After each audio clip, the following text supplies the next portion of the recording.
আসসালামু আলাইকুম। আমি আপনাদের আজকে ট্যাংরা মাছ দিয়ে দুন্দল রান্নার রেসিপি দেখাবো। প্রথমে পেঁয়াজ কুচি দিয়ে দিব, তারপর পেঁয়াজ বাটা দিয়ে দিব, তারপর সামান্য পরিমাণ জিরা বাটা রসুন বাটা দিয়ে ভালোভাবে নাড়িয়ে চাড়িয়ে একটু হলুদের গুঁড়া মরিচের গুঁড়া লবণ দিয়ে তেল দিয়ে কষিয়ে নিব। তারপর মাছগুলো ছেড়ে দেব, তারপর ভালোভাবে মাছগুলো কষিয়ে নিব।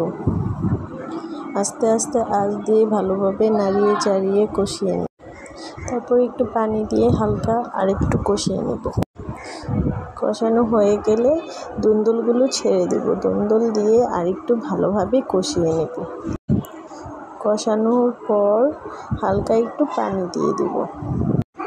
পানি দিয়ে হয়ে গেলে তারপর গোটা কয়েকটা মরিচ কাটা উপরে ছিটিয়ে দেব।